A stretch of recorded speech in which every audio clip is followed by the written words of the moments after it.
भारत माता को प्रणाम करता हूँ, आपके इस गुरु माता पिता को प्रणाम करता हूँ, बच्चों को बहुत ढेर सारी शुभकामनाएं, प्यार और बुजुर्गों को राम राम। भविष्य बहुत कम लोग ऐसे होते हैं जिनका निश्चित गति से चलता है, बाकी सभी लोगों का अनिश्चित गति से चलता है। आज यदि समय बहुत अच्छा है तो हो सकता है कल बहुत खराब हो, और हो सकता है आज समय बहुत खराब हो तो कल बहुत अच्छा हो जाए। अब हर वक्त आप किसी से अपने भविष्य के बारे में पूछते हुए तो नहीं बैठ सकते। तो मैं आज आपको आपके हाथ पर उन्नति और अवनति के लक्षण सिखा देता हूं। अगर आपने इसे समझ लिया तो कम से कम यह आप मोटा मोटा अंदाज़ा ज़रूर लगा लेंगे कि हम उन्नत होंगे, कितने उन्नत होंगे, या कौन सा वो वक्त होगा जिसमें अवनति हो सकती है, और उससे संबंधित उपाय भी आप जान जाएंगे। तो चलें बातचीत शुरू करें। आज की जो बातचीत है ज़रा गौर से देखने की है, बहुत धैर्य से सुनने की है। अब सबसे पहले इस चित्र को देखिए, अपने हाथ को समझने का प्रयास कीजिए। इसमें आपको ये दिख रहा होगा पहली उंगली, मध्यमा उंगली, अनामिका उंगली, अंतिम यानी कनिष्ठा उंगली, ये इनके नाम क्या है और ये साथ ही साथ किन किन ग्रहों को रिप्रेजेंट करते हैं। साथ ही साथ आपको अंगूठा भी दिख रहा होगा, हथेली के बीच का हिस्सा भी आपको दिख रहा होता है। ये राहु का हिस्सा है जो आपको हथेली के बीचों बीच दिख रहा है। ये समझना बहुत आवश्यक है क्योंकि यही भाग्य रेखा फंस जाती है तो चाहे कितनी भी अच्छी क्यों ना दिख रही हो, वह कभी भी फल देगी ही नहीं। अब मैं आपको चित्र 2 दिखाता हूँ। चित्र 2 में आपको सफलता की उम्र देखना सिखाता हूं। भाई बहुत आराम से ये जान लीजिए कि हथेली के बीचों बीच जो हिस्सा है ये 28 वर्ष हो गया। मोटे तौर पर ये जान लीजिए, क्योंकि बहुत एक्यूरेसी के लिए देखिए, पामिस्ट्री हो या फिर एस्ट्रोलॉजी हो, ये इतना आसान नहीं है विषय। इसके लिए तो आपको बहुत लंबी ट्रेनिंग चाहिए, आपको लर्निंग चाहिए, गुरु शिष्य परंपरा में आपको पढ़ना पड़ेगा। लेकिन जितना भी आप इस वक्त देखना सीख जाएंगे वो भी अपने आप में काफ़ी है यह जानने के लिए कि हमारा अच्छा बुरा वक्त कब आएगा। ये जो चित्र आप देख रहे हैं, चित्र नंबर 3, इसको देखिए। इसमें भाग्य रेखा जीवन रेखा से निकलकर शनि के पर्वत पर जाती है।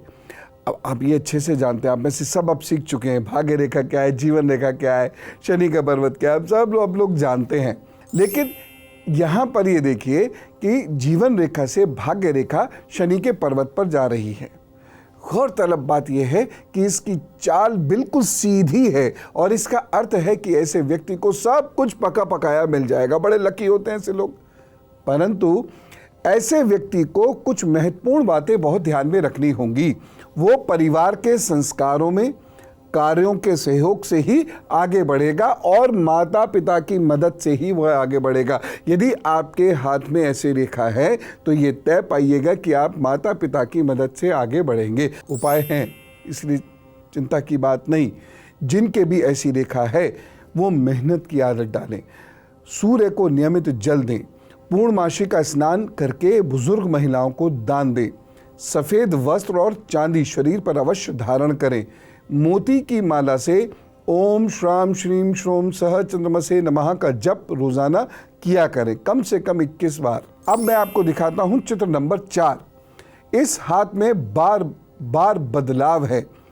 इस कारण से संघर्ष करना होगा और जीवन में कई बार उन्नति पाने के बावजूद ये लोग फिर से वापस आ जाते हैं। ऐसा सांप सीढ़ी का खेल इनके ग्रहों में और इनके बीच में चलता रहता है कि 99 के अंक पे आकर सांप डंक मारता और ये लोग फिर नीचे आकर अपना खेल खेलना शुरू कर देते हैं। आपके अंदर परिवार पर निर्भर रहने की आदत इतनी अधिक हो जाती है कि अपने ऊपर ज़रा सा भी बाहर बोझ लगने लगता है, कोई कार्य आप नहीं करते हैं। हाँ, यदि भाग्य रेखा में कट नहीं है तो रास्ता हमेशा मिलता रहेगा। आप गिरेंगे ज़रूर, लेकिन फिर उठ के आपको चलना पड़ेगा। आपको करना क्या है, चींटियों को चीनी और आटा हमेशा खिलाना होगा। मिला के रख लीजिए, ढेर सारा बना के रख लीजिए और चींटियों को खिला दिया कीजिए सुबह सुबह। और हो सके तो आध्यात्मिक गुरु का सानिध्य अवश्य प्राप्त करें। ये मैं बार बार इसलिए कहता हूँ, यदि एक व्यक्ति गुरु के रूप में आपके जीवन में होता है तो उसमें आप पिता भी देख लेते हैं, यानी पिता द्वारा सुरक्षा भी प्राप्त कर लेते हैं जो दी जाती है। उसमें भय भी होता है, प्रेम मिला हुआ, कि वो नाराज़ ना हो जाए, वो गुस्सा ना जाए। और ये एक बहुत बड़ा कारण होता है, ये जो भय होता है कि ये वो नाराज़ ना हो जाए, इसलिए मैं जम के काम करूं, इसलिए मैं ये ना बोलूं, इसलिए मैं ये ना करूं, गलती भी हो जाए तो बस पैर पकड़ लूं। इससे अहम का नाश हो जाता है, इससे ज्ञान आना शुरू होता है और धीरे धीरे धीरे धीरे आत्मविश्वास बढ़ते हुए आप परफेक्ट हो जाते हैं। यही तो बृहस्पति है। इसीलिए मैं बार बार कहता हूं कि हो सके तो गुरु की शरण में जरूर जाएं। साथ ही साथ यदि आपके हाथ में इस प्रकार से रेखा है तो कलात्मक कार्य खूब कीजिए, मशीन में शिक्षण में प्रवीणता प्राप्त कीजिए। ऐसे लोग बहुत अच्छा काम कर सकते हैं मशीन और टीचिंग से रिलेटेड। यही जीवन यापन के साधन भी बन जाते हैं। अब चित्र नंबर 5 देखिए। यह हाथ विलक्षण है, परंतु इसमें 28, 36 और 42वें वर्ष में बहुत परेशानी आएगी। क्यों? क्योंकि अपना रास्ता बदलेंगे इन वर्षों में। इस बदलाव का प्रारंभ कलेश से होगा, यानी तनाव से होगा, लड़ाई झगड़े से होगा। और बदलाव के बाद शुरुआती दौर में बहुत कठिनाइयां भी उठाएंगे, परंतु यदि अपने इष्ट और स्वयं पर विश्वास बनाए रखा और मेहनत से कुशल कार्य करते रहे तो इन्हें निश्चित रूप से विलक्षण सफलता और राजयोग प्राप्त होगा। तो देखा आपने कितना सरल होता है यह अंदाजा लगा पाना। और जो मैं बता रहा हूं आपको ना, यदि आपने इसे बिल्कुल ठीक तरीके से अपने जीवन में अप्लाई किया तो वैसे ही वैसा होगा। अब जितनी परेशानियां हैं उनसे परेशान नहीं होना है, क्योंकि उपाय मैं आपको बताता जा रहा हूं और भी उपाय बताऊंगा। और मैं तो पता है क्या करता हूं, डराता हूं खूब, क्योंकि उसके बाद व्यक्ति अनुशासित जीवन जीता और ऐसा कार्य करके दिखाता है कि प्रभु को प्रसन्न होना पड़ जाए। अब ये चित्र नंबर 6 देखिए। यदि जीवन रेखा से कोई रेखा बृहस्पति के पर्वत पर जाती है तो यह निश्चित है कि ईश्वर आपकी इच्छाएं पूर्ण अवश्य करेंगे, पर तमाम उम्र मेहनत के लिए तैयार रहिएगा। बुढ़ापे ही नहीं, अंतिम सांस तक आपको काम पर लगे रहना पड़ेगा। आपको जीवन में बीमार होने का भी अधिकार नहीं रहेगा। यह रेखा अति आत्मविश्वासी या अति महत्वाकांक्षी व्यक्ति बना देती है, जिसके कारण हम हर वक्त कुछ ना कुछ सोचते रहते हैं, कुछ ना कुछ करने की सोचते रहते हैं। ये करेंगे, वो करेंगे, ऐसा होगा। और ये लोग छोटे स्वप्न नहीं देखते, बहुत बड़े बड़े स्वप्न देखते हैं और देखते रहते हैं।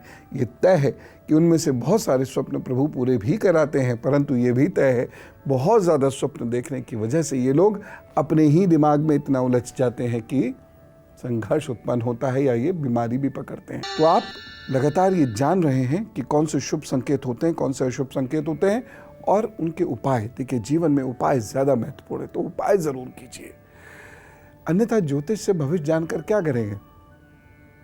उपाय तो मेन चीज़ें जो हमें बुरे वक्त से बचाते हैं। अब चित्र नंबर 7 देखिए। इसकी जो रेखा है ये व्यावसायिक जीवन में विलक्षण उन्नति का संकेत है।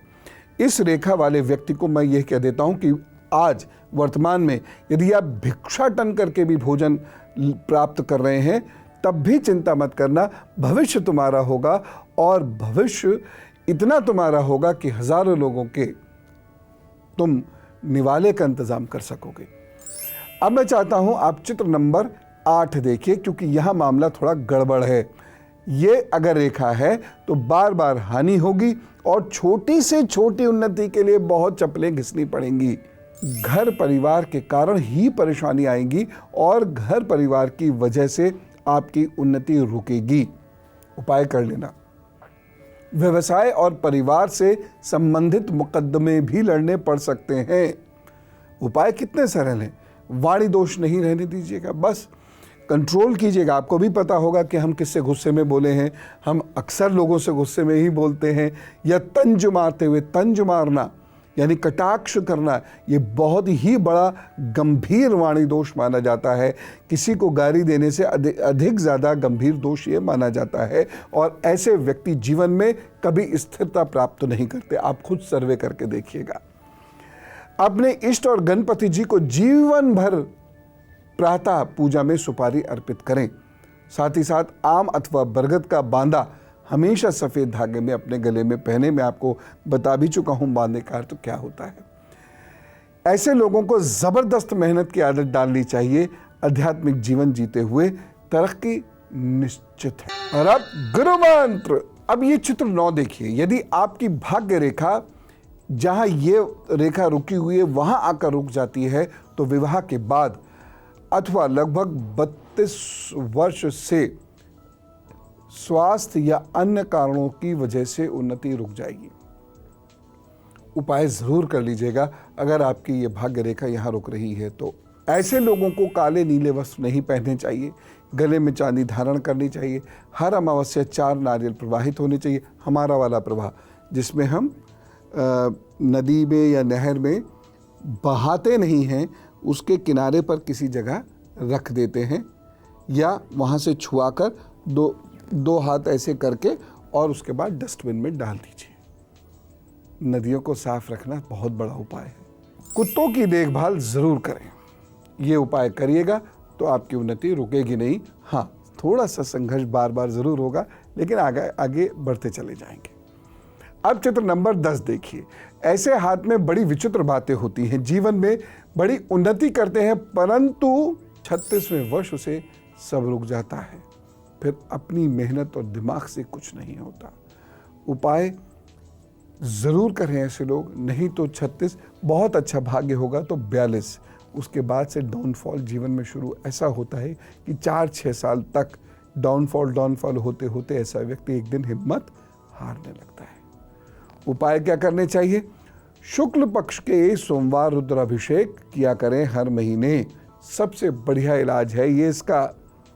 अपने बच्चों में जो सबसे मजबूत भाग्य का हो उसे अपने व्यापार का साथी बना लें अथवा अपने परिवार के किसी व्यक्ति को अथवा पत्नी को अपने व्यापार का साथी आपको बना लेना चाहिए, क्योंकि ये तय है कि 45-46 साल के बाद धीरे धीरे इतना डाउनफॉल आ जाएगा कि आप अपनी किस्मत और मेहनत का नहीं खा पाएंगे तो पत्नी या बच्चों की किस्मत मेहनत का खाएंगे। फिलहाल आज चलो, राम राम, नमस्कार।